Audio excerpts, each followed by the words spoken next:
The question is it possible for a medium to sense or communicate with a spirit both close to death and right after they've passed? And she had told me I'm going to be dead within 2 weeks. She was what I call like in the in-between. I thought, oh my God, I saw his soul leave. How often does that happen? I even heard him talking during his funeral. I heard him comment about my brother. I heard a distant voice and she said, "I'm fine." And I was like, oh my God, my grandmother just passed. Hello, I'm here. Just ask. Just ask. Just give me permission to step in and inspire you. Nothing to lose and everything to gain. Hello, beautiful souls, and welcome to the Medium's Table. I'm your host, Michelle Gardner. This podcast is your personal invitation to join me at the intersection of the everyday and the extraordinary. Together, we'll explore the magic of mediumship, share spiritual stories, and connect with fellow mediums on this incredible journey. So grab a seat, pour yourself a cuppa, and come join us at the Medium's Table, where spirits gather and stories unfold. I'd like to welcome to the show today an amazing panel of mediums. Now, our mediums here today are from all walks of life. And, well, actually, you're all from America. I don't know how we got that one just right today. I was going to say across the world. I'm the only one across the world right now. And we're here today to answer another hot question. It is a little similar to a previous episode we've done, but if you haven't seen it, I will reference it in the description. But our question here today is it possible for a medium to sense or communicate with a spirit both close to death and right after they've passed? That's the hot question here today. And I know you guys have all had experiences with this, so you are the perfect candidates. But firstly, before we get into this topic and conversation, I'd like to just go around to each medium so you can introduce yourself and tell us a little bit about what it is that you do. And we'll start with Jeannette. Hi, thank you so much for having me back. And I'm excited because I haven't spoken with this panel yet, so it'll be fun. I'm Jeannette, and you can catch me at my website, JeannetteConnects.com. And I'm a trance medium, developing medium, because I think we're always learning and developing. And I do channeling as well. And yeah, just all around everything that's out there to explore. That's what I'm about. And hopefully taking people along with me for the journey and spreading the light. Thank you. Yeah. Jeannette, known as Infinite Possibilities. Annie, what do you have for us? I am a psychic medium, and I've been a psychic since I was a very young child. And I'm now an author of 3 books, and here they are. 2 of which were channeled material and also contained material of my experiences with the guides and the angels over forever, my entire life. There is a 3rd book in that series that's coming. The last book is I Love You Goodbye, which is a story of my grief walk after my husband died less than 2 years ago, and everything that I learned and experienced. And I put that into a book for new widows and widowers to read. And because of all that, I'm now a grief recovery coach. And you can reach me on Facebook, Aynne McAvoy, Psychic Medium. I'm on YouTube, just Aynne McAvoy. And my web address is AynneMcAvoy.com. So my primary goal is to help other people's pain. Wow. Incredible. Thank you, Annie. Thank you. And I will put the links in the description to your books and also where people can find you, both you and Jeannette. Lynne. Hi, welcome. Thank you for having me back. I am Lynne Burgess. I'm new to mediumship. I was working as a nurse. My husband passed unexpectedly, and the doors mediumship flew open. So as far as I'm concerned, I am new and developing medium. Fantastic. Fantastic. Leanna. Hi, Michelle. Thank you for having me. Just like some here, I was born intuitive and as a medium. Growing up, I could see spirit. I also was born a healer.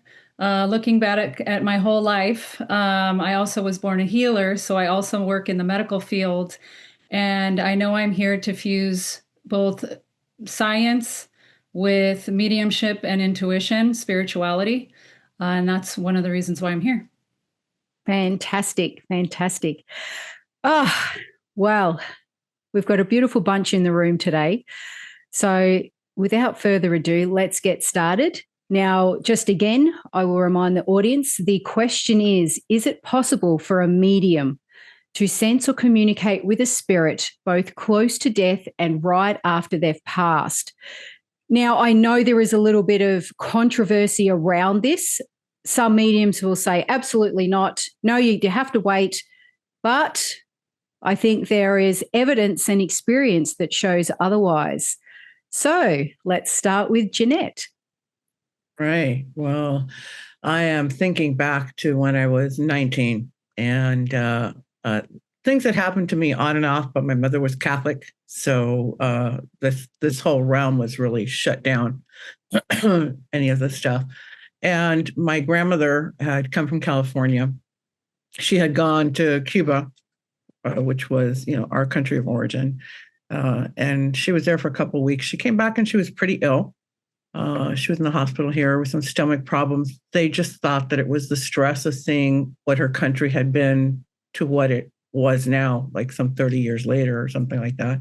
And so she was leaving. She had been staying at our house, and I was in the hallway, and she said, come and give me a hug goodbye. And, I was hugging her, thinking, oh, what am I going to wear tonight to that date that I got? I'm 19. That's where my brain is at, that age. Anyway, and I hear her as if she's inside my head saying, I'm on, this is the last time I'm going to hold you in material form. I really like the guy that you're dating. He's going to be really good with the family. You're going to have a good life. I love you. And I just, even now thinking back to that moment, it just blew my mind. And I never did drugs. So that was not, because that's maybe okay while you were doing something. No, I remember just running into my room and crying and just the news was upsetting. And what had just taken place, you know what I mean? They were like neck and neck. I didn't know which one was freaking me out the most. And sure enough, she got back to California. They took her to her doctor's or hospital, and she had pancreatic cancer or something. And she had told me, I'm going to be dead within 2 weeks. And that was 100% what happened to her. The part that comes more into point with what you're asking, but I prefaced it with that because there was that beginning communication between us, right, psychically. And so I didn't talk to anybody about it. I kept it to myself. And I just, it's another thing that takes place that I don't know what to do with. So I'm driving my dad to the airport, and he was going to go and see her. And as I'm driving back, I hear, that's it. I'm going to be, I'm trying to, the translation, like leaving the human body now. Your dad won't make it on time, but don't tell him. And that's driving home. And again, I started crying because I could feel her love with me there in the car. I guess the essence of her spirit or whatever. And it was incredibly disturbing. And, I got home, this was no cell phones, whatever. So, and then about 3 hours later, I got a call from my father who had landed to tell me, ya tu abuela murió, she's passed, she's, gone to spirit. So, and when I spoke to a cousin of mine, she said, oh, she died like before your dad even got on the flight. but we didn't want to tell anybody because what was the point in that? He was already going to come. He didn't need to spend that whole flight thinking about what had taken place. So that was the first one, which was pretty odd. And I'm still dealing with things where I'm like, I don't understand what just happened. How can this be? My human brain still puts up a tug and a fight. Another one was with my mother-in-law, and there was a real long episode that Michelle did on that because it lasted like 3 days. She had another heart attack, and she was in the hospital. She was incubated. She was in a coma at this point, and she started talking to me. We never had a really great relationship. I tried, but she was a tough one. And I hear her saying, Jeannette, I'm looking around, and everybody's very, one of those moments, and everyone just stands there, and everyone's in their own head, looking down, really somber. And I'm looking around thinking, who's talking? No one. And I look at her, and it's definitely not her talking, but I hear her again and again, just repeating my name. And then she proceeded to give me a laundry list of things that she wanted me to help her with before she finally passed. So you can catch it. Like I said, it's really long, and I have other, friends that are going to want to share their stories here tonight. It's a long one.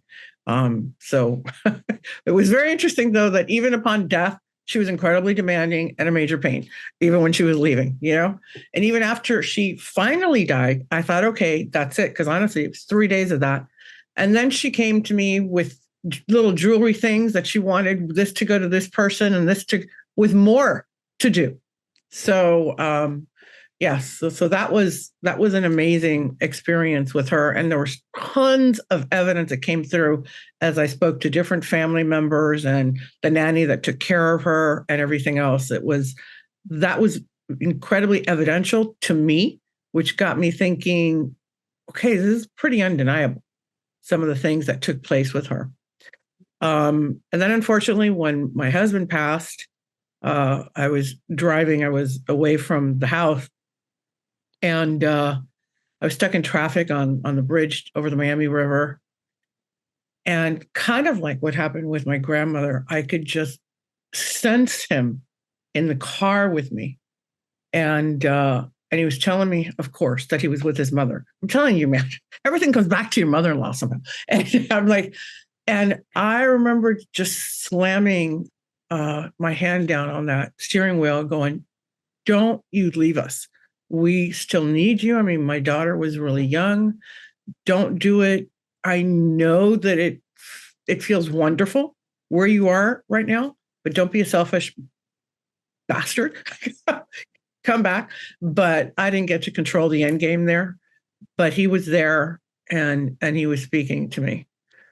And then when my brother has a good friend, they've been roommates for like 15 years, these old bachelor guys. And I hadn't heard from him in a long time, from my brother, and in reference to this friend of his. And I knew that he was getting on, and he was older, and he was having issues. And all of a sudden I'm hearing him, and I use the word John for purpose of this. And he says, hey, I need you to give your brother a message that I really appreciate him putting up with all my stuff, because my brother is a type A personality, obsessive compulsive, where everything has to be in its place. And his roommate, John, had 2 little puppy dogs in diapers, and then his back went out. And the one who took care of it all was my brother. Where if you say, hey, do you mind getting me? Get it yourself. So he had such a learning experience with this roommate of giving, things that he would never have tolerated.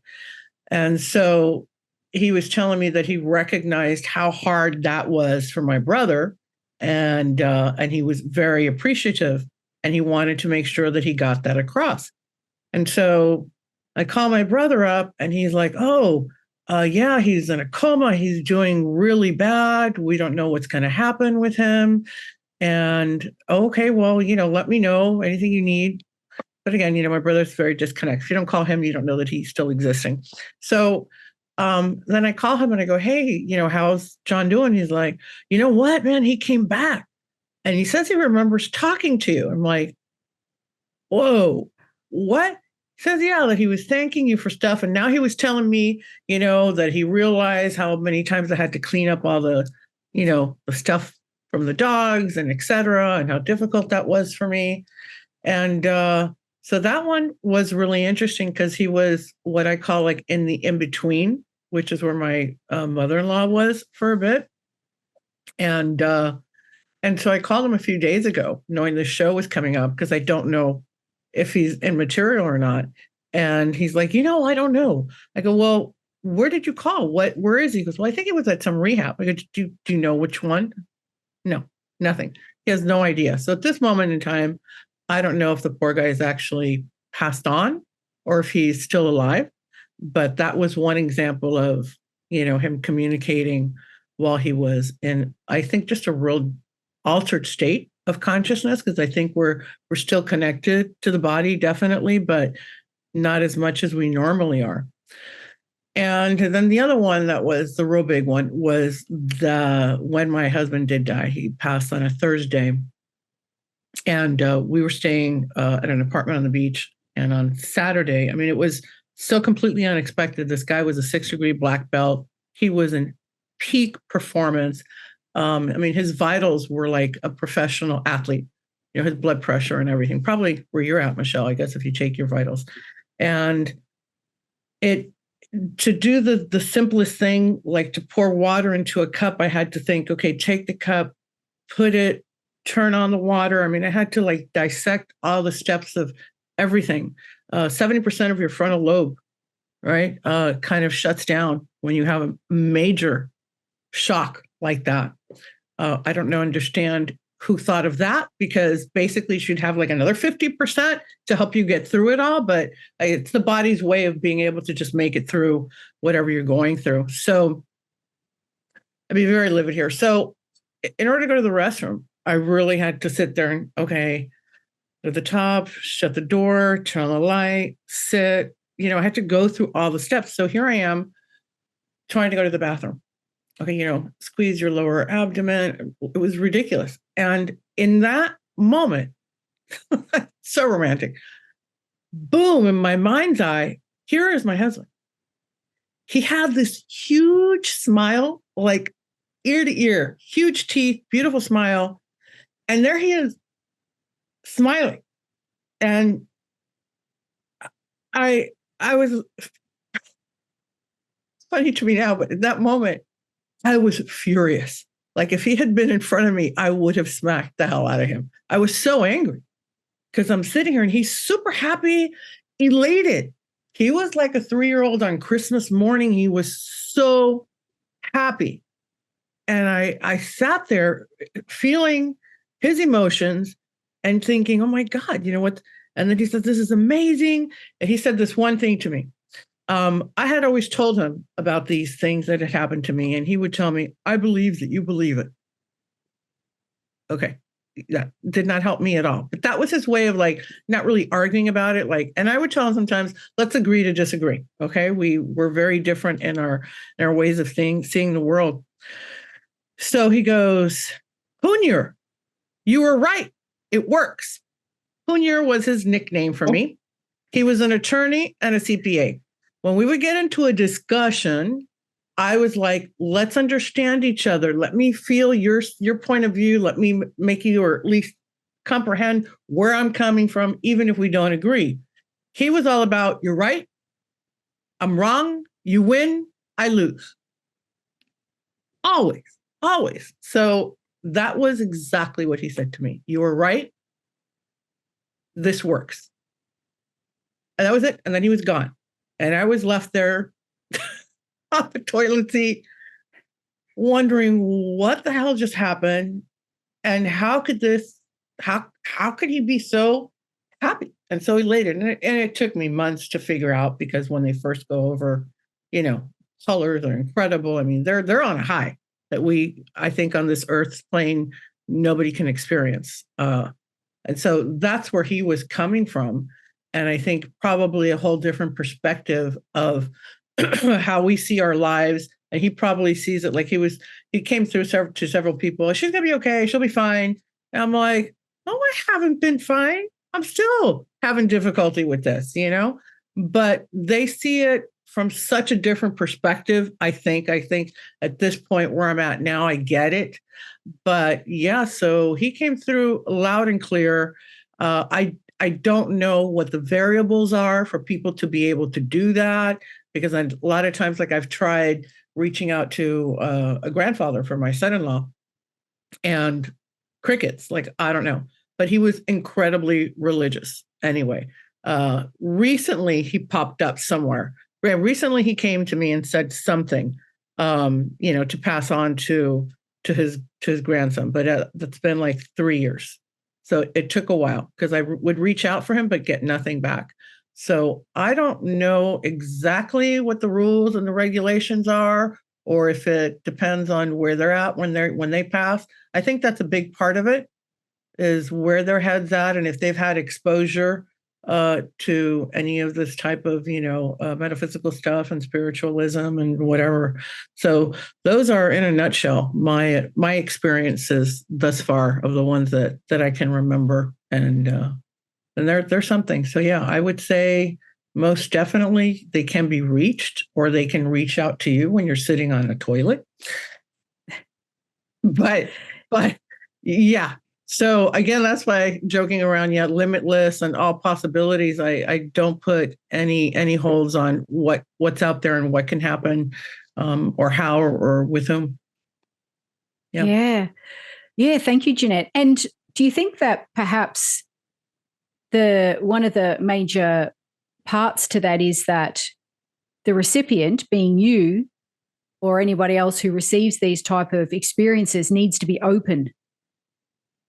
Definitely. They also tell me, because I remember I was doing classes with Jeannette No Havoc and asking her, kind of like Aynne, who said that she, did the mediumship, or Lynne, right, after her husband died. I said, is where I'm at emotionally, is that hindering communication with spirits? And she said, well, it depends where your soul is at. Where I was like, what does that even mean? I'm depressed. I'm kind of sad. My husband's no longer here. My whole life is flipped upside down. It didn't affect me in being able to communicate, but I didn't have any expectations anyway.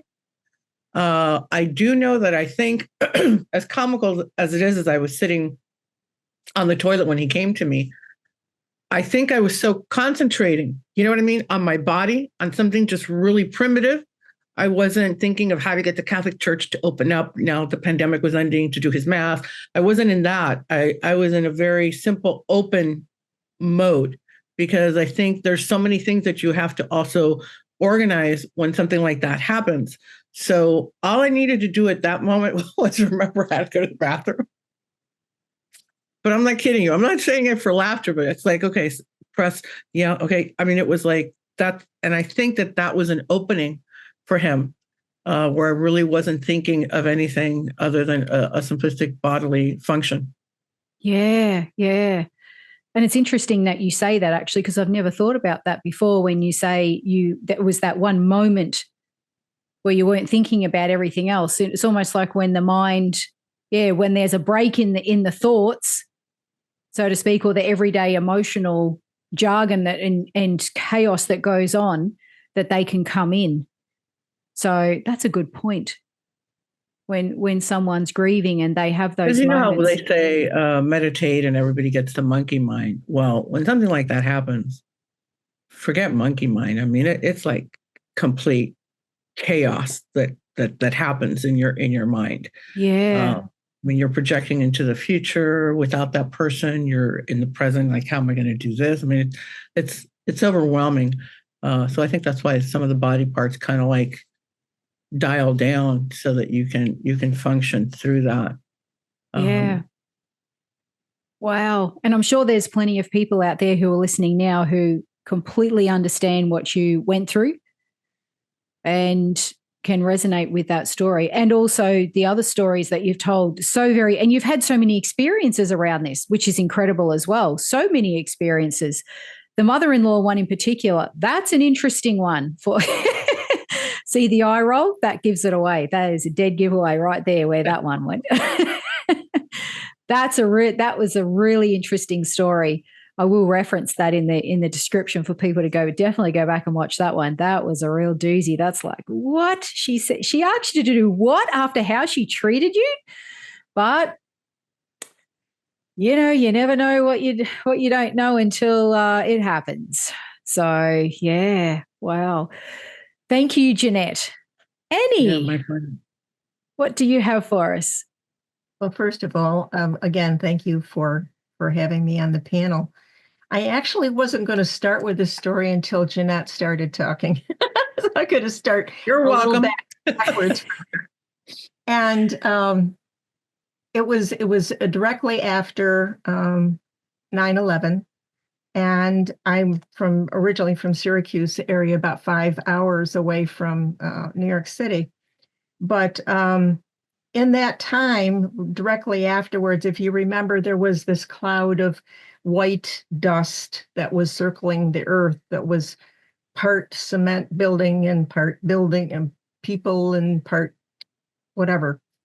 And that, I think, went on for a couple of weeks. It was a warm fall, and I had all the windows open in the house. And there was a room at the back of the house, which was kind of my room with a couch for me to read and my books and this kind of thing. But I would go in there and there would be a half inch of dust on everything. And it wasn't your normal dust. It was like this really fine, almost like baby powder, just dumped over everything that directly in front of those windows. So I tried to take a duster to it, and that just made a worse mess. And then it occurs to me that there's probably people in this dust. As I'm vacuuming up the dust, I'm thinking, who am I vacuuming up? Oh, God. So, and all this time, just to give you a tiny preface, I knew that I had mediumship ability. I kept shutting it down, shutting it down, shutting it down. I didn't want anything to do with it. So to bring us up to the bathroom part of the story, I was alone in the house. The bathroom door was shut. I'm on the toilet. And if you think of your bathroom at home, there's always a little space between where the door and the floor meet. And you can, if somebody's walking in front of the door, you can always tell because there's a shadow change. So I'm sitting there and I'm watching people walking up my hallway in front of the bathroom door, and I'm freaking out. And I jump off and open up the door and I'm screaming at them, just leave me alone, go away, just leave me alone. So I finally got a phone to a friend of mine who's a wonderful medium. And I said, Jane, I don't know what's going on. They're here and they don't seem to be leaving, and I don't know what to do. And she said, there isn't much you can do. Your light has gotten so bright, you're attracting them. And I said, I don't want this. I do not want it. And I did manage to shut it down for quite a while. So I'm going to fast forward that, skipping over a whole bunch of stuff, but fast forward to just as my husband was dying in hospice. And one of the notable things that happened right before he died, it was maybe an hour or so before he died, he'd been in and out of a coma, and he suddenly sat up and had the biggest grin on his face I've ever seen in my life. And he did like this. Now, his daughter died when she was 11 years old, and I swear he was looking at his daughter. That's something you would do to a little kid like this. And he was just over the moon happy, and boom, he went right back out again after that. So I'm on the phone with my neighbor, and like Jeannette said, inside my head, I'm hearing my husband shout, I'm leaving now. So I look up, I hang up the phone on my neighbor, and I stand up, and I'm on my way over to the other side of the bed where I can get to him closer. And raising up from his body up to the ceiling and out to the sliding glass doors out the lanai, which is like a covered screen porch, is this cloud, which was kind of a yellow gold cloud. And at the time I'm thinking, that's odd. But I just was so fixated on getting to his side, I just didn't even think about it again for hours later. So again, it was many hours later, I thought, oh my God, I saw his soul leave. How often does that happen? So my son got here first within a day or so after. One was driving down, one was taking a train down. My daughter was taking a train. Neither of them made it in time. But he stayed in Ed's room the first night he got here. Now, Ed was full of mischief on this side. He's full of mischief still on the other side. And Ted got up the next day and I said, did you sleep well? And he said, not exactly. And I said, what's the matter? And he's acting like he doesn't want to tell me what's wrong, right? I said, just, what happened? What's wrong? He said the bed was just rocking and rolling all night long. So I'm that's hysterical. And I said, Teddy, your dad would not deliberately try to scare you, but he would mess with you. He was messing with you. So he left Ed's bed to my daughter when she got here, and he had a blow-up mattress in the middle of it, and that ended that business. But as soon as and before my daughter got here, here's an important part. I had a friend here in Flagler Beach who her husband died. She went back to England. She met a fella. She was going to bring him back here to meet her friends and introduce him. And this was all set up months before Ed died. So she arrived and she said, can we still come? Is it too much? And I said, no. I said, he's got to pass inspection. I have to meet him. So she brings him, and I know that he's a medium. I don't let out anything in front of my son, but I know he's a medium. So my son gets up, goes out in the driveway for some reason. And I looked at him, I said, Chris, is my husband here? Is Ed here? And he'd never seen him. He'd never met him. And he said, yeah, he's here. And I said, is he over here on the couch? He says, no, he's standing right behind you. And he's talking about how his fingers no longer have arthritis in it and his legs are strong and how healthy he feels and this and that. But just about then, Teddy comes back in the house and we quit talking. So later on, I call my friend and I said, tell Chris, thank him. Thank you very much for sharing that information. It really, really helped. She said, oh, and there's more. There's more. So she proceeds to relate a story of a conversation that Ed and I had 6 months before he died, a very private conversation. And here she is relating this conversation. I'm getting goosebumps as I'm telling you. And that was proof solid that was my husband talking to Chris to tell me. So when my daughter arrived, the nickels and the hearts started. I had these big red mats on the table. And sometimes I cook, sometimes we do takeout, whatever. And I sat down the first night we were all together, and I'm telling them about finding nickels and pennies, that Daddy would probably try and reach out to them and look for the nickels and the pennies. And now Ted and Julie are looking at each other like they're passing information back and forth mentally. Should we tell her? And I said, tell me what?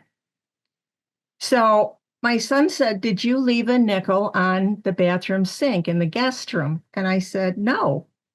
I said, I cleaned up the bathroom right after Dad died, and I haven't been back in there since. And he said, there's a nickel on next to the sink. So he went to get it, and he brought me the nickel back. There was a second nickel that showed up shortly afterwards out of nowhere. So that was the second nickel. So that next night, I sat down. Again, I have beautiful round red placemats. And there's this tiny little red heart on my placemat. And I said, well, that's really sweet. Which one of you guys put a heart on my placemat? And they looked at each other, oh, wasn't me. So I said, okay. So I put it on the Lazy Susan in front. I said, it's one of those things.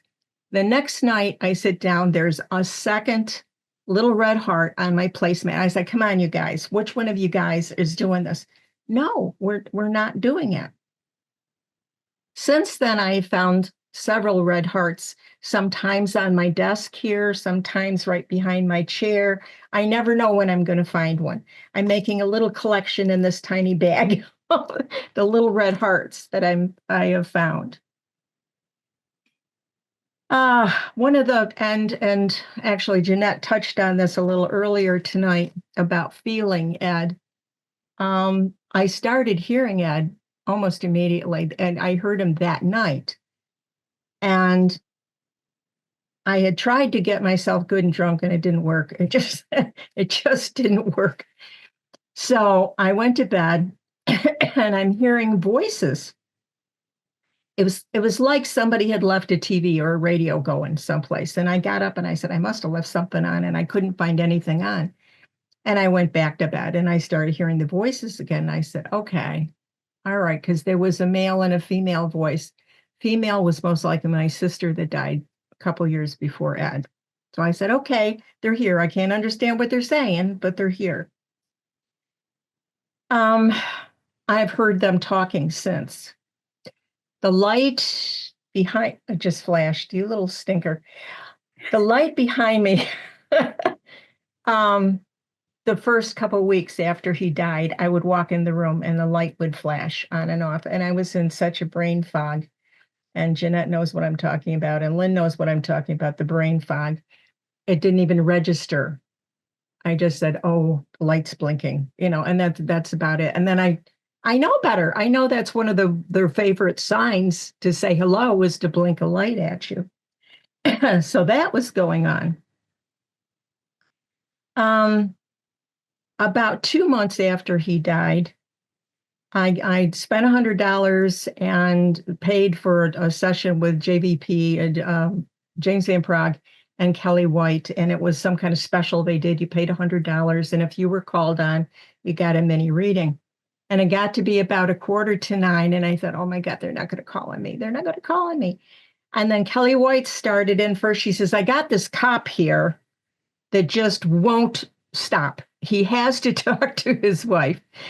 And he's very persistent. And I'm waving my hand like crazy. It's me, it's me. And between the two of them, they had hit after hit after hit. They talked about the leather-bound journals, which were diaries that he bought me every year for Christmas. He talked about watching me put his ring on a necklace and putting it around my neck, and he noticed that. He talked about a picture that I just picked up from Walgreens that day that I had done in a little frame, and it's here on my desk. And he was watching me do that. And it was just amazing that the hits that they had, and it was absolutely no question that it was my husband. And I'm going to bring it up more to more recent time. I've had so much proof that he hears me and he's listening, and sometimes takes me off guard. I had a hot tub for sale. It wasn't any fun anymore without him, so I had it up for sale, and it wasn't selling. And I'm complaining to him. I'm walking around the house saying, I can't sell the damn hot tub. Blah, blah, blah, blah, blah, blah. I'm going on and on. And finally I said, okay, if I get an offer today for this much money, I'm going to take it. It wasn't an hour later, I got an offer for exactly that same amount of money. And I said, oh boy, I'm caught now. I got to take this. I already said that I would. And now I'm going to bring it up to today. The weird story of the cucumber. I was in the refrigerator pulling stuff out for a salad. There's the cucumber. It's got a spot. I said, I got to take this out. I got to use it. There's a spot on it. It's going to go bad. And I put it on the island. I left the kitchen for a few minutes, and I came back in, and as I'm coming back in, the cucumber goes flying from the island to hitting the refrigerator door about 4 feet away with a big thud, and then hits the floor with another thud. And I'm going, what? Who's throwing throwing cucumbers at me. So I had this, what's going on with the flying produce in my kitchen? Really, what's happening? And part of me thought it was Ed.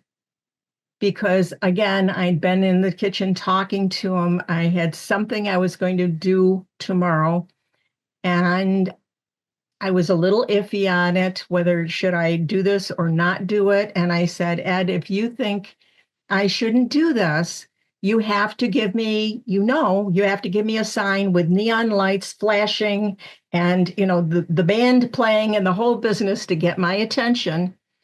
And apparently that was the flying cucumber. That was my message that I was not to do this thing tomorrow that I had planned on.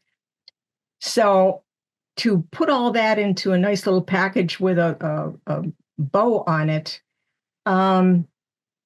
yes, they can communicate with you immediately as they're leaving their body. It doesn't stop. It's constant. I'm in constant communication with him, either directly or through one of my wonderful medium friends that bring him through.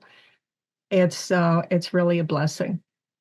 So if somebody tells you and I was in that position too, of somebody saying, "Oh, it's too early. You can't talk to them. They're busy. Why do you want to bother them?" Nonsense, absolute nonsense. There is no time on the other side. Yeah, thank you, Aynne. I love that, and so much evidence. It's undeniable. Like between just already with you and Jeannette, there's so much evidence. You can't deny that. No. And there's proof behind what they're telling you and things that they're saying. So it's incredible. It's incredible. Once you open up to that possibility, as Jeannette says, infinite possibilities. Once you open up to that, it's life-changing. You can't ever go back to not believing that this is possible because it's still happening for you. It's still happening for most of you, these experiences. It's just incredible. Just incredible. Can I just quickly ask, Aynne, when you mentioned the 9/11 incident, how soon after that incident were you seeing people like the shadows and people in your house? Was that immediately or months later? Well, I was full-time law enforcement and I had a part-time business as a psychic. I never said medium. I never said the word medium, just psychic. And I had, I don't know, a knowing, I would say. When a client came in, I would know that there was somebody there from the other side to talk to them, and I kept shutting it down. But I told my husband, Ed, I said, something is happening here where I'm notified an hour or two ahead of time before they get here that the spirit's waiting for them. So when he was home, because we often didn't work the same shift, but if he happened to be home, I would set him up at the end of a hallway, and to that position, he could get a good picture of the living room wall and the living room, and then the divider wall and the hall wall, and then into my office. And I said, and we already knew there was orbs in the house. We knew that ahead of time. I said, just take a whole bunch of pictures and let's see what happens. And it was amazing, the amount of orbs. And you could see the orb just moving through on its way to my office, and then it would disappear as it went into my office. And I said, oh my God, this is real. This is real. I'm not imagining it. It's happening. Yeah, wow. We'll have to get together and have a look at some of those photos if you've got them handy. Definitely. I do. Not handy, but I do have them. Yeah. Oh, just set you a little task there, a little assignment. Time to go treasure hunting. Thank you so much, Aynne, for your stories. And let's move on to Lynne. Hello. Thanks for having me back. I don't even know where to start. I have, to my knowledge, I had no previous experiences as a psychic or medium. But as I have started this journey, I found out that I've been doing this my whole life. I just was totally unaware. So Jeannette got me to thinking about it. The grandmother story. My grandmother used to live with us when I was younger, and she had to go to the hospital for testing, and she was terrified of hospitals. She had about 13 children, 14 children, all delivered in the house. So she was terrified about this, but she was getting ready to go to the hospital.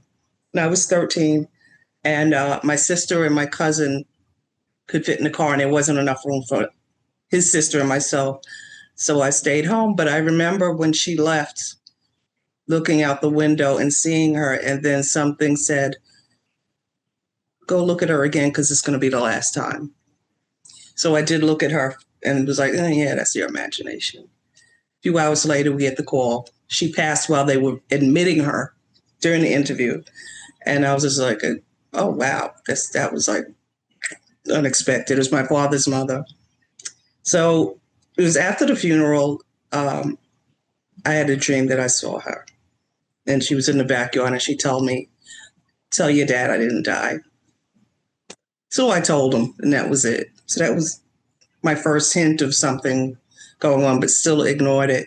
And I always had an interest in psychics and mediums. I just thought it was amazing how these people go about in their lives talking to dead people. You know, it's like, that must be crazy, or to know what somebody's thinking, or to know the future. So I, would read the books, but that was it. And my husband did not believe in this stuff. He was strictly Catholic. He was brought up with, we don't talk about these things. I don't want to know about it. But me, dealing with death as a nurse, it was, and he was a police officer. So we both dealt with death, but he just had his thing. We're not going to talk about this. 9/11 came through. I was down there, ended up with cancer and a whole bunch of other medical conditions.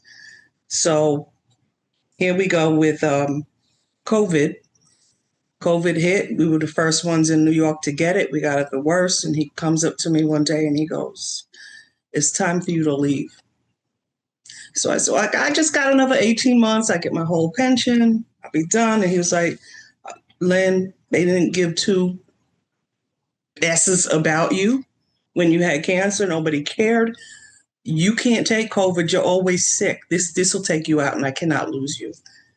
So I said, listen, I come in, they boil the place before I get there. They won't let any patients near me. We shut down anyway, so I'm working. And here it comes.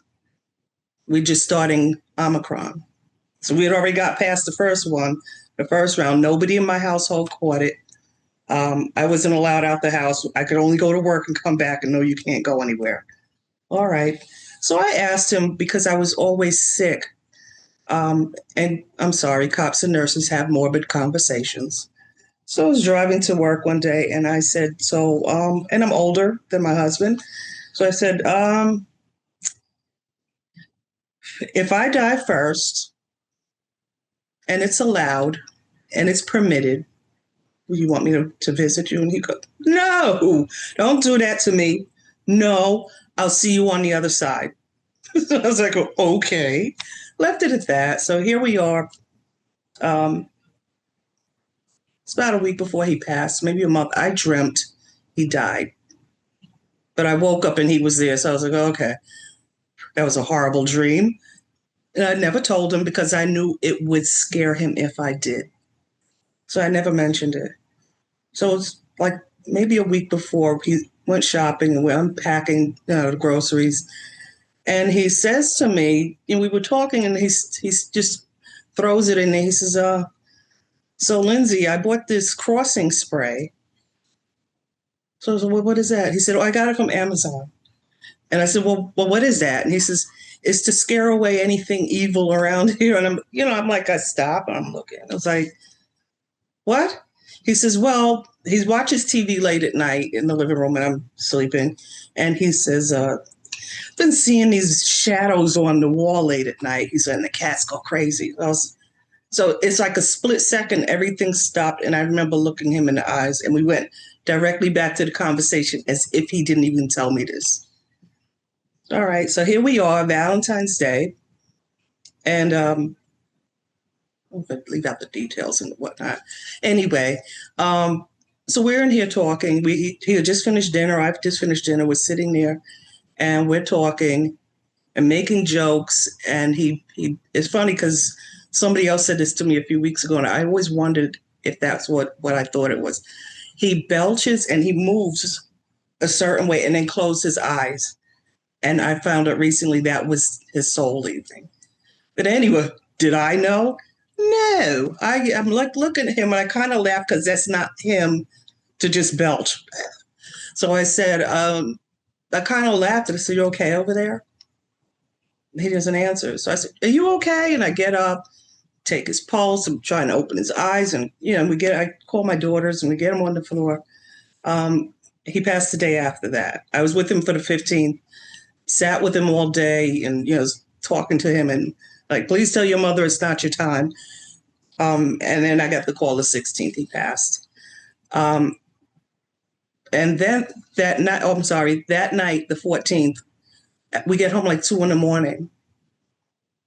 And I'm getting ready to get my nightgown. They had already told us he was, brain dead. He want us to do another code if he passes. And I was like, "Yeah, don't torture his body, just like let it go."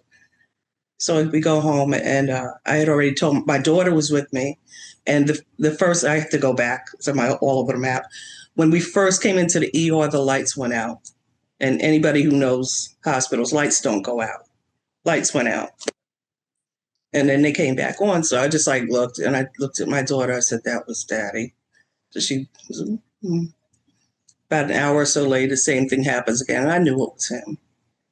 But like I said, then they told us he probably wasn't going to survive, and do you want us to do this?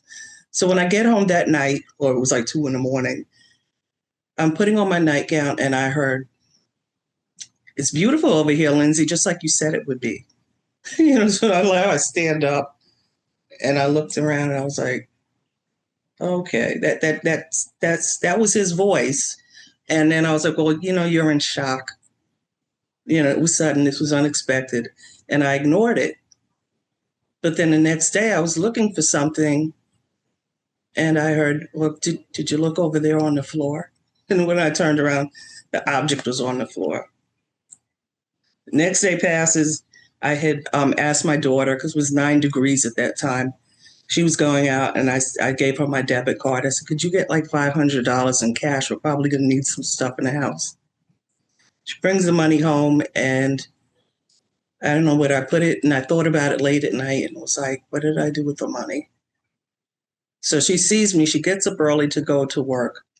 And I was like, "You going to work?" "Oh, yeah, I think it's better." So I said, "You did give me that money, right?" And she says, "Yes." "So where did I put it?" She goes, "I don't know. I gave it to you." So I'm sitting there trying to figure out what I did. I looked in every spot I would have put it in. And then the thought hits in that voice, "Did you check the green book?" I started kind of snickering. And I had to find it was a book that I was writing all the details. I had never done a funeral before. So I was writing down all the things I needed to do. And then it was like, well, where's the book? And I find it. My sister's leg is on it. She's asleep. Find the green book, and there it is, the money. This kept happening, down to even I needed to find a suit to take to the funeral home. And I heard, he used to always tell me I need to lay down. I'm always doing something. You need to rest. But he doesn't say it as nice and as polite as other people say. He's just like, I just heard, "You need to sit your ass down already." And so I was just like, well, I would if I knew where to find your suit. And it was almost like automatic. I just walked over to the closet, stuck my arm in. The first thing I grabbed, I pulled it out, was a suit still zipped up in the plastic that they get them in. So, and at that point, I was just like, this is some crazy stuff here. And I didn't know what was going on. I even heard him talking during his funeral. I heard him comment about my brother. And I'll leave that comment out. But I would keep getting messages and seeing things, and things were out of place. A friend had sent a plant over. It had a ceramic angel on it. And I came out, one day, to water it, but the angel was broken off and laying next to the plant. So I asked my daughters, did somebody drop the plant? No. And I was like, oh, they said, well, why? I said, this angel, hold up the angel. The angel was broken off, and both of them were like, I didn't even know there was an angel on the plant. So it was just, this was constantly going on until I finally had to go to a medium. It was a medium online I came across. And he validated 21 of my 23 questions. That's I said they were there. And then I had to take the course because I told them, I'm walking around the house. I know they must have thought, mom's gone, because there is that fog and you're on automatic pilot. And I'm like kind of mumbling to myself, but I'm talking to him. It's like, listen, I'm going to take a course and I'm going to meet you halfway. We can still talk. So the first time I go to a medium, she's talking to me and telling me all the stuff that he's telling her, which she described everything that happened the night he died. And she said, he's telling me that, you're going to learn this. You're going to be very good. You're going to be a healer. And then she said, and you're going to meet him halfway. And I was like, oh, he's listening. This is crazy. Those are the things that kind of make you giddy, because your whole life has been turned around in the blink of an eye. And you don't have, it's like a free fall. You have nothing to grab onto. And it was and she also had mentioned I would sniff his shirts. And she says, he's telling you, whatever you do, don't throw away his favorite shirt that you sniff. And I was like, he knows about the shirt too? She says, yes. So Lynne, he knows everything. I was like, he does? I said, well, does he go in the bathroom with me? So I thought of you. She said, he says, no, he stands outside. I was like, oh, but he can hear everything, right? She said, yeah, he said he could hear everything. I was like, it's just like, I said, there's no privacy with this. They know everything about you. They know your thoughts. They know your dreams. He was always in my dreams, telling me he never left.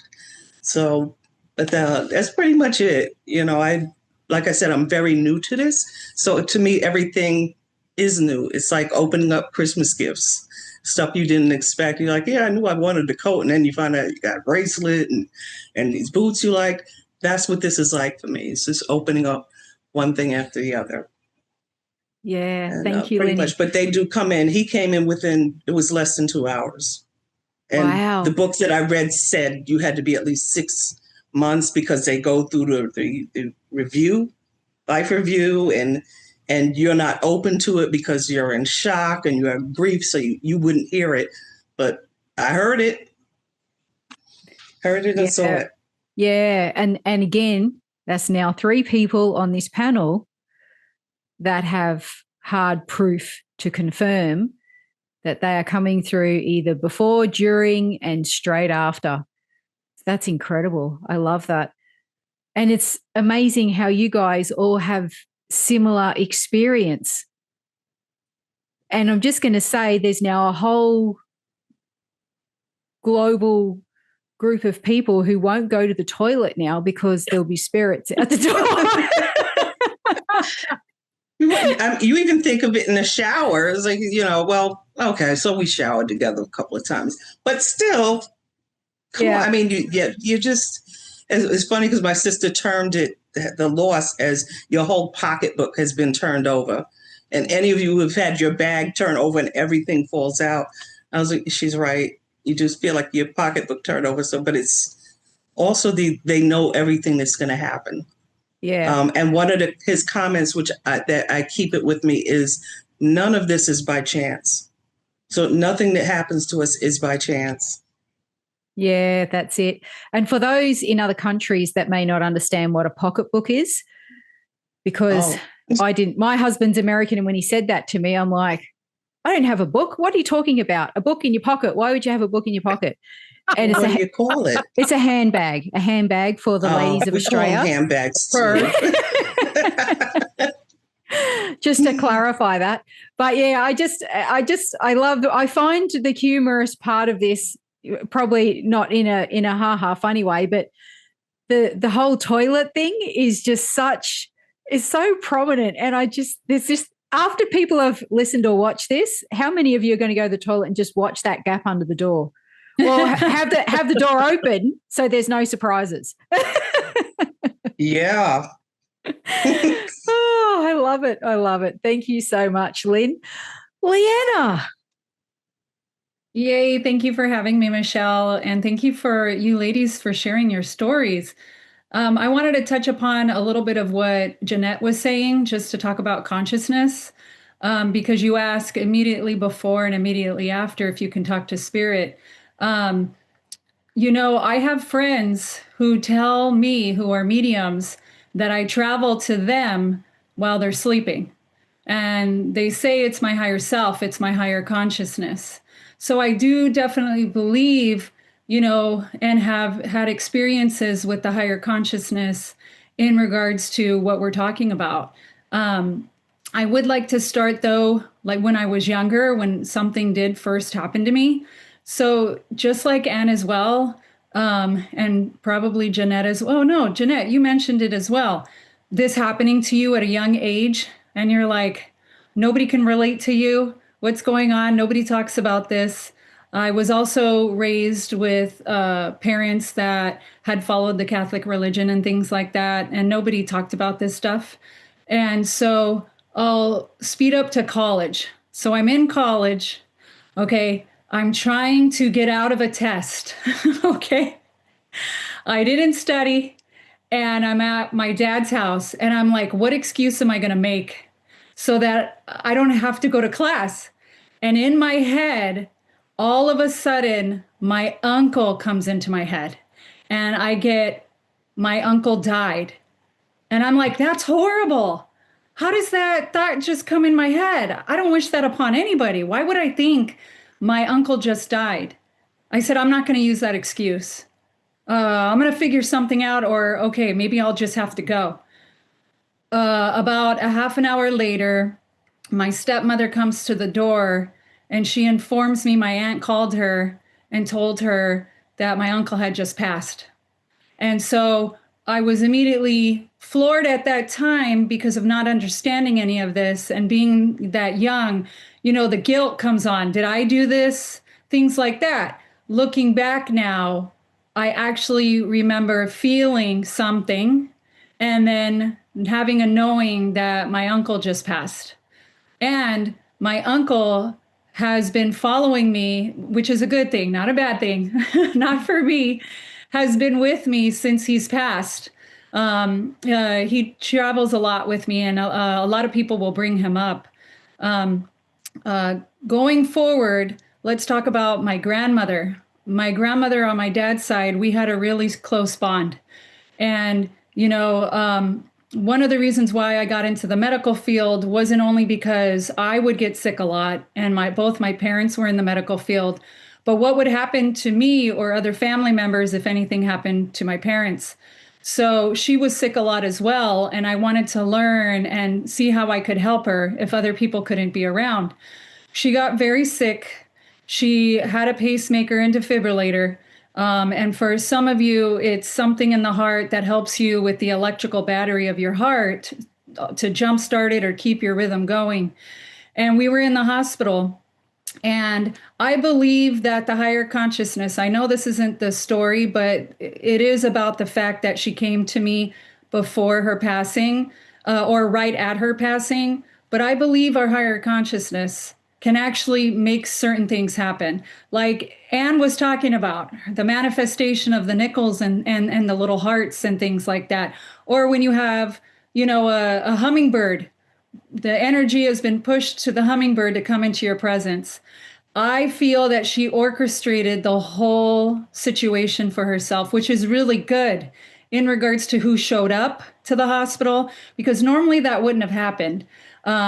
Also, in regards to, I never take my mom, but for some reason, my mom came with me, and my mom validated the nurse who was taking care of her. And in the United States, Lynne, we call it a traveling nurse. We call it a traveling nurse. And that's a nurse who goes from hospital to hospital, just taking jobs that, need to fill in positions. My mom worked at a close hospital nearby. She recognized the nurse that was taking care of my grandmother.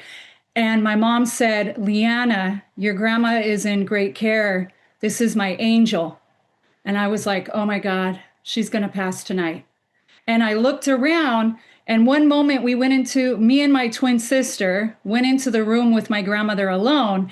And me and my twin sister it would have been a while since we were both with my grandmother. And so when we were together, my grandmother said, my twins, my twins, my twins. And I knew, oh my God, this hasn't happened for years. We're in the same room with my grandmother. I instantly knew she was going to probably pass that night. So we leave, but the nurse, he reassures us, don't worry, I'll have everything so that, when she passes, she'll pass peacefully. And so I come home. At the time, my husband wasn't here. He was deployed in another country, and my mom spent the night here. And so I had a knowing that my grandmother wasn't going to pass with all of us around her. I just know the type of woman she is. And because of the defibrillator, I won't go into detail, but there's things they have to do to shut that off. And I know my grandmother wouldn't want any of us there when that happened. And so as soon as we got home, I call my husband, and because it's daytime for him, it's nighttime for me. And he's talking to me, the light flickers in the room, and he says, did you just say something to me in Spanish? And I said, what? And he said, I just heard a woman speak in Spanish. And then I heard a distant voice screaming, but it sounded like a whisper at the same time. And she said, I'm fine. And I was like, oh my God, Chris, my grandmother just passed. Chris, I got to get off the phone with you. I got to get off the phone with you because we got to go back to the hospital. I know she just passed. I know my uncle is going to call me right now. And instantly my uncle calls. I tell my husband goodbye. I get on the phone and my uncle says, Leanna, your grandmother passed. And so I was so grateful for the bond that we have had, that I could get, that she gave me that gift. And I feel it's an amazing and beautiful gift that she told me she was okay. And I knew she was going to heaven, what of course she believes in. And it was the coolest thing to have this validation and also to know that my grandmother was safe, because she meant the world to me. So that was one instance. As a medium, when I connect to people, there are times that I even get souls that are not even close to passing and transitioning. And I do want to touch upon what Jeannette was saying about altered state of consciousness. Also with me when I'm sleeping, I find that with some of the people that I'm talking to, they have recently had either a stroke or some medical ailment that leaves them not as in control of their body as they used to be in control. So, for example, my father had a stroke. My friend's father has Parkinson's, and it's progressing. And so I'll touch upon that. Him having Parkinson's, it's recently gotten worse. And through a spirit circle that I was in the other day, her father, who's still alive, came through to wish my friend a happy birthday. Not only that, but her grandfather, who's been passed for a while. And that doesn't surprise me from an altered state of higher consciousness, that I believe, because I've been being presented this kind of information in front of me and witnessing it, that when you are maybe not as in control, you can do things like this. And so my father used to come in through other mediums, but now my father comes into me. And so he's still on the physical plane. There isn't any sign of him leaving yet. What happened to him? He had a stroke in an area of his brain, in the back of his brain, that he can't remember the day before. When he wakes up, it's like he doesn't remember anything, and he has to ask my stepmom about everything. And then he remembers the latter half of the day. everything that's been going on. And this is on repeat over and over and over again. And so he's forgetting a little more as time goes by. And as that is happening, his connection with me is getting stronger. So now I can hear his voice. So when I'm first waking up, I hear him call my name. Just like the rest of you have had these experiences, when I'm up at 11, I know he's already asleep, and everybody's asleep in my house, and he'll flicker the light downstairs. And I'm like, Dad, is that you? And then I'm like, blink the light twice if that's you. And when I said that, he had a full-on sentence with me. Leanna, yes, it's me. And I'm like, oh my God, Dad. And of course, in those moments, I'm like, I love you, I love you, I love you. Thank you for coming to me. Thank you for coming to me. Because I see these as gifts that, that we get to witness and have from these people's souls. I did a reading for one of my friends who's also a medium. And it's another example of her aunt who had a stroke. Now, I didn't know who I was bringing in first. So I didn't know, this was like more in the beginning, a little bit more in the beginning when I started practicing like more professionally, more often. So I thought maybe she had passed. So I started giving her evidential information. And then my friend said, Leanna, you're talking about someone who's still alive. And I'm like, really? And she said, yes, that's my aunt. And she is in a home right now. And the aunt told me the reason why, and remember, everybody's story is different. So I'm not saying this story everybody carries, but she told me, her aunt, that the reason why she had a stroke was because at some point in time, she needed to learn to listen, be present, and take everything in. Well, because of everything that I brought through and the message that I had also, more messages that had came through for my friend, they immediately took her out of that home. And they said that they were sorry that they didn't know that they wanted her at home because she was perfectly fine inside the mind. She just couldn't speak, move one side of her body. And so it was an amazing story in regards to how they reconnected with her aunt. There has been another story in regards to a client that I had, and her brother was hospitalized, and she was very enthralled in his whole life. She just threw herself in his whole life, but she was losing herself trying to help him. And she just was so emotionally, physically, mentally involved. And so right before his passing, like a week before, he had come to me because she came to me for a reading. And he said, so I validated that it was her brother. She could validate. And he said, I see everything you're doing. I love you, but you need to stop because I caused all this problem. I'm the one that needs to learn this lesson. I can't allow you to enable me. I don't want you to let me go, but I need you to let go emotionally and not be so involved because I see it's taking you down.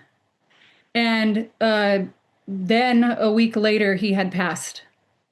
I know in some of us with our spirit circle, people have brought through people that have immediately passed away.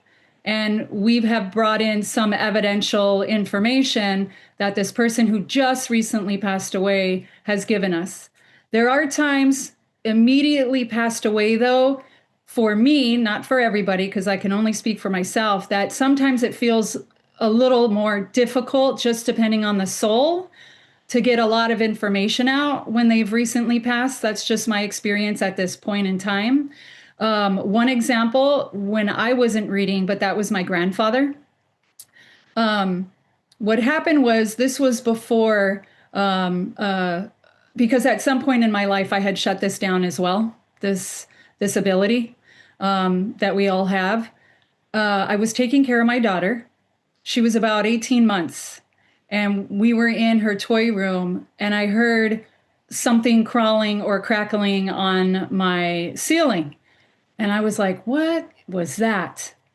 And then my daughter like hits me and she goes like this.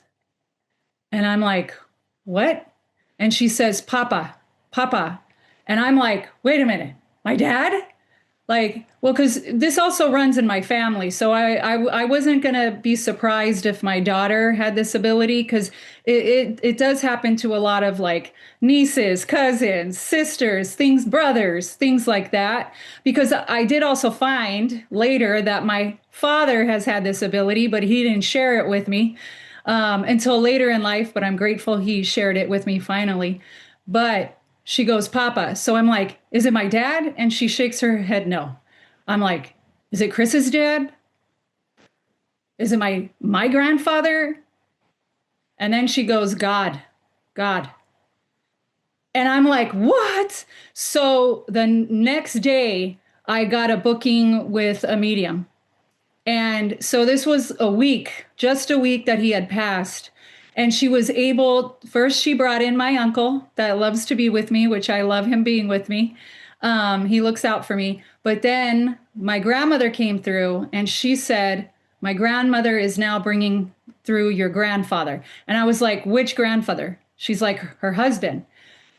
He is not talkative as much, but he also wasn't talkative, that much talkative in the real physical realm.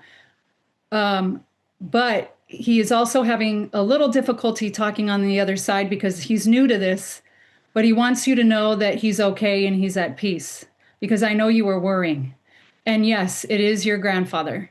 And so, with all of you ladies having all of these experiences, I don't put rules or regulations on it. I just know what I have experienced and what others have experienced, and who have shared things with me.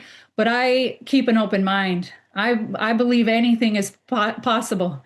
And I'm just grateful that I've been able to have these experiences or to validate for other people these experiences. Yeah, that's incredible, Leanna. And I love what you just said then, because I just want to make it clear to the listeners and viewers that not all of you have known each other before coming onto this very, like right now, this Zoom recording right now. You have not all known each other. Like Jeannette said when we first started, this is the first time she's been with you guys in a panel.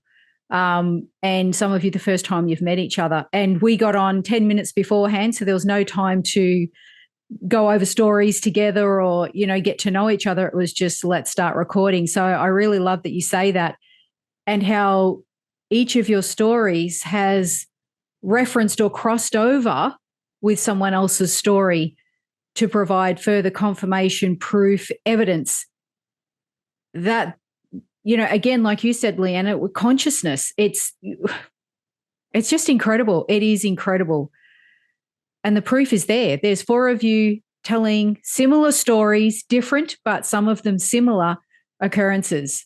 I love it. I just love it. And the fact that your dad's communicating with you and he's still living, that's amazing. Yes. Through one person, a good medium friend as well, when she brought him through, he said, send me more love. And I was like, okay, Dad, I'm going to keep sending you love. Yeah. Every day I'm going to shower you with love. Yeah, exactly. I still see him, so it is different when I'm with him. But of course, I look in his eyes and I'm like, I know you're there. I know you see me. He will reference when I spend time with my daughter reading books. So people will bring in, like, there's the bookcase. He loves it when you're reading stories with your daughter. So definitely, it's amazing. Yeah. Well, can I just add something here? I know that we've all given evidence of our stories, but 100% I understand how someone can listen to this and go, because, we really don't, it's not like we filmed it or we have proof like an attorney would require. But here's what I'm thinking today as I'm hearing all of us, and those people just kind of shut down. And my website is about, this isn't a scary thing. This is it's a natural thing, really not supernatural. I think it was just squashed down over many, many, many generations. And like you, Leanna, it's ancestral in my family also. And I ask, keep an open mind if you feel, you sense, or you hear, or there's a sentence in your mind. And here's my sales technique, okay? What do you have to lose? If it truly is your aunt that you love or your dog, I mean, wow, win, win, win, right? I mean, ching, ching, ching, ching, ching, ching, it's like you won the jackpot. And if it isn't, well, there were 5 women talking nonsense on a podcast that maybe you spent 10 minutes listening to. You don't have anything to lose. And if you're missing someone like we have, or you have somebody in the hospital that's an in-between, honestly, there are so many mediums that are willing to do it for, like nothing, given what the response is. Not about the money for the majority of us. It isn't. There's a living that some of us have to make, but it's about what I think all of us have repeated is helping people, and that doesn't make sense in our world, because our world is all about, how much am I going to make? What's my net profit? And how quickly am I going to make that money? So, but again, don't think of it that way. Just think, what do I have to lose? $20, $30? Contact a medium. There's plenty on the show. There's plenty everywhere. You have nothing to lose. Open yourself up to the miracle of this love that just can keep flowing to you. Like Leanna is saying, I'm just going to send you love. I'm going to send you love, because that's what they're wanting to do with you. Yeah, 100%, Jeanette. Go on, Leanna. I feel that not only one of my jobs, purposes, is to help bridge the science with the spirituality. And what I love is, even though we're behind, quantum physics has another form of learning, which quantum consciousness, the quanta of thought. And so now there's a lot of science that's going on behind that in regards to generating the energy, because we are made out of energy. Energy is everything, and everything is energy. And so that's what I love. Even though we're behind, science is starting to prove it. And brought up the orbs. And brought up the orbs. And, I have videos of orbs as well, and it's an area of energy. And how are you going to explain that? Right. So I believe in it. We see them, and it's amazing. Yeah. Yeah. Technology is also catching up with science. So the way that they're filming it, the way that they can actually prove that it wasn't a reflection or a lens. So I'm with you on that. And there's several universities in the United States that's what they're doing.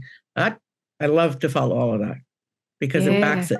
Definitely. There was one story I didn't tell, and I want to do it quickly, because we've all been talking about hearing and feeling, sensing. But I actually did feel my husband one night, and I'd fallen asleep on the couch a month or two after he died, within 2 months. And I'm waking up. I'm not awake yet. I'm waking up. And I can feel warm, very, very warm arms around me and just holding me very, very close. And I'm thinking, if this is a dream, this is the most real dream I've ever had in my life, because I can feel his arms. I can feel his warmth. I always said he was a walking furnace, because to sleep next to him, you just go, oh my God, it was too hot. So this warmth was still coming through a month or two after he passed. And I just think, can I just stay here in this feeling of feeling his arms around me? But as soon as I opened my eyes, it was gone. But I'll never forget. And I hope it repeats anytime now. Yeah. What a beautiful gift. And what a great way to wake up, right? Oh, wow. Absolutely. Absolutely. It's I think we probably need to think about doing an episode on orbs, because there are certain topics that now start repeating with different people. And it's like, gee, there's that topic again, second, third, fourth time this week, which was never talked about. And suddenly here it is. And it's a big thing because I know even in, the old days where we had the old cameras and you'd snap a photo, but you couldn't look at it until you got it developed. There would be orbs that would show up in a lot of those old photos and, and you could, So, this is, they've always been there, but now recognizing them, I think, is becoming more and more prevalent.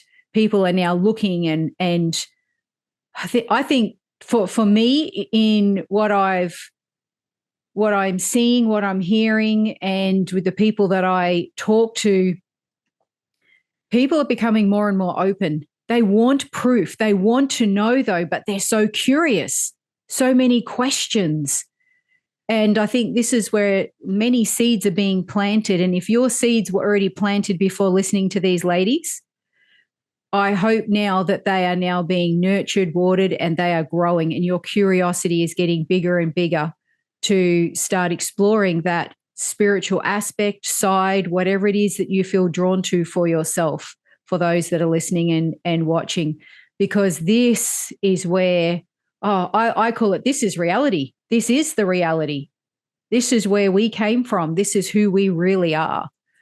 And I don't just mean physically, I mean, this is where we came from, or where we come from. Can I just say that there is an article, I read it months ago, that the military has a program. It's something I think is like ADC, after death communication, where they work with the veterans because, they lose a lot of their fellow veterans, their fellow soldiers. And that's something that they have to deal with, but they have found that is very helpful in them recovering from PTSD, to know that, whoever was with them who got killed in combat is still here. So the military has some program that they are working on. I want to say it was the Air Force, but I'm not certain. I read it, quite a while ago. But the world is opening up to this. Some of my doctors, I went to one of my World Trade Center. They have a health program in different areas. And I went for my annual physical, and I told that it was a new doctor that I was assigned to, because she saw, I went in and they saw that I was recently widowed. And she was talking to me, and I said, well, I don't want to say it because I don't want y'all calling me a psych case or anything. And I told her, I'm a medium now. She was like totally on board with it. She believed it, and some people say this was their culture. One of the officers I spoke with that I used to work with in the police department, I told her, she was Guyanese. She said, this is my culture. I totally believe it.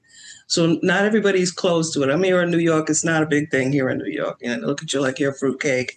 But other areas in the States are more open-minded to it. So it's not a totally closed book. And also, if you look at the Marvel movies, it's Iron Man and what is it? Anybody. I know so many of the movies, all of them names are in my head, Spider-Man or whatever. They talk about the multiverse. And here we are talking about different dimensions. That's what the multiverse is. So the world is becoming more open to speaking about this. Yeah, 100%, Lynne, 100%. I love it. And we are just so fortunate to be in this day and age, living it, seeing it, and watching it all progress. And I want to say quickly, I think more quickly than what it ever has. So, oh, wow. Anybody have any last parting words that they want to share? No, that means we've covered everything. That's a good sign. Oh, no, Annie? Solved all the world problem. Thank you very much. This is partly why the book was written. It didn't start off being a book, at least not in my head, but after a while I realized. But I emphasize over and over and over in the book, you have to open yourself up to accepting that they're knocking themselves out to give you signs. It's up to you whether or not you're receptive, or if you just blow it off and say, oh, there's that thing again. You're going to miss it. You have to be open to it and accepting. You don't have to tell anybody. It can be your own little secret. But just be open to it, because I guarantee you your loved ones are knocking themselves out to reach you and tell you, hey, we're great, we're fine. We miss Yeah. you. We And love you to right here. guide them, right? Because there's the other part. I mean, okay, you want to connect with somebody past, but you also have ancestors and angels and whatever they're just waiting for you to click into them and use them. I mean, everybody's using Chat GPT. Oh my God, this would blow Chat GPT 5, 6, 7, and 8 out of the water. Try it. You have nothing to lose. Connect with people that have passed, feel your heart, get some advice on something you're thinking of doing, because they will kind of show you the way. The decision is always going to be yours. But back me up here, ladies. Don't you kind of get like tugs and you're like, oh, what are they trying to, oh God. Well, look, Michelle was just talking about, she's being hit over the head over and over and over again with orbs. Hello. Yeah. Yeah. Somebody's trying to tell you something. Exactly. Yeah. And it's those little things that it's not the same people. It's different conversations, different people. Yet the topic keeps coming up. It's like, this has never come up before when we've talked. Yet here it is again and again and again in such a short space of time. You think, okay, there's something around this, something, this is getting my attention. But yeah, it's incredible. And it is, as when you mentioned Jeannette ancestors, here I am picturing in my head going off on my own little, Maryland, where they're probably watching you pace the floor or trying to work out what to do next. And they're sitting there probably going, hello, I'm here, just ask, just give me permission to step in and inspire you. Yeah. Nothing to lose and everything to gain.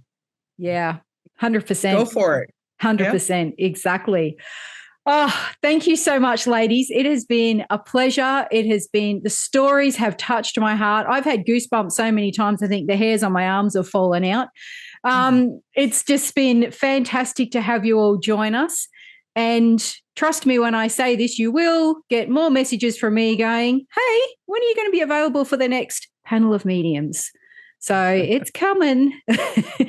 Thank you again, ladies. And for those of you that have links, will be in the description so you can contact these amazing humans, these amazing angels of the earth. And I look forward to having you all back on the show again very, very soon.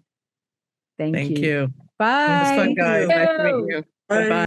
Thanks for joining me at the Medium's Table. The universe is always speaking. Listen and let your spirit soar. Curious for more? Click on one of the videos below and remember to subscribe.